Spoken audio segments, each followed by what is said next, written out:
যারা চাষ করছেন আর কিছু জমিতে যারা চাষ করছেন, যে কোনো চাষই করুন না, তারা যদি শ্যালো পাম্প যে ব্যবহার করছেন, তার যে বিল, বিদ্যুতের বিল, সেটা কমার্শিয়াল রেট। সারা ভারতবর্ষে যখন ভিন্ন ভিন্ন রাজ্যে কৃষকদের পাশে দাঁড়ানোর জন্য, সহযোগিতা করবার জন্য আজকে সেখানে ইলেকট্রিসিটির উপরে সাবসিডি দেওয়া হচ্ছে, সেখানে পশ্চিমবঙ্গে এই গ্রামীণ অর্থনীতি দাঁড়াবে কি করে? পশ্চিমবঙ্গে সেখানে কৃষকের সহযোগিতা করবার পরিবর্তে আজকে সেই রেটটা কমার্শিয়াল করে দেওয়া।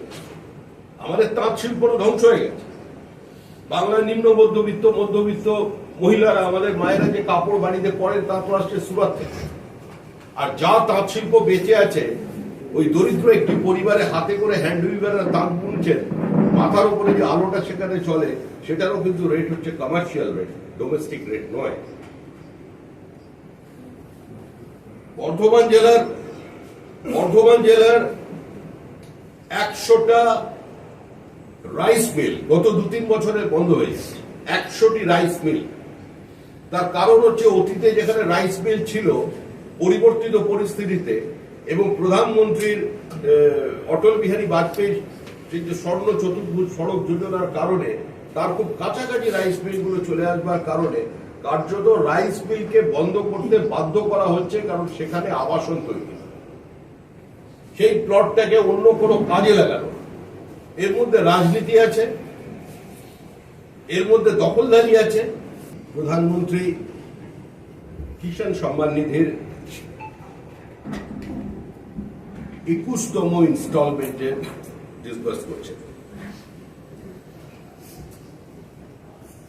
প্রায় 2000 কোটি টাকা এ পর্যন্ত পশ্চিমবঙ্গের কৃষকরা পেয়েছেন।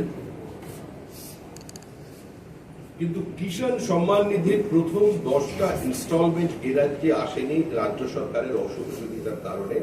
কারণ কিষাণ সম্মান নিধি গ্রহণ করতে এই রাজ্য প্রথমে উৎসাহী ছিলেন না, এবং অন্যান্য বহু ক্ষেত্রে কেন্দ্রের কোন সোশ্যাল ওয়েলফেয়ার প্রজেক্ট, জনহিতকর প্রকল্প যাতে পশ্চিমবঙ্গের প্রান্তিক মানুষের কাছে না পৌঁছয়, তার জন্য তৃণমূল কংগ্রেস দল এবং তৃণমূল কংগ্রেস সরকার উভয় সচেষ্ট ছিলেন। কোথায় পৌঁছেছেন পশ্চিমবঙ্গকে? আজকে শুধুমাত্র আমরা শহর কেন্দ্রিক, আমরা শহরে যারা বসবাস করি, আমাদের এই দলীয় কার্যালয় এটাও শহরে, সংবাদ মাধ্যমের সমস্ত হেডকোয়ার্টার শহরে, কিন্তু কিরকম আছে গ্রাম? এগিয়ে বাংলা কোথায়? নাবার্ডের রিপোর্ট অনুযায়ী আজকে পশ্চিমবঙ্গ কোনখানে এসে পৌঁছেছে? প্রাইমারি এগ্রিকালচারাল কোঅপারেটিভ সোসাইটি, যেটা যে কোনো গ্রামীণ কৃষকের কাছে অর্থনীতির জন্য এটা অত্যন্ত একটি গুরুত্বপূর্ণ বিষয়। 2010 সালে তার সংখ্যা ছিল 8026। 2024 সালের সংখ্যা এসে দাঁড়িয়েছে 4850। কারণ কি? এখানে সমস্ত জায়গায় নির্বাচন বন্ধ।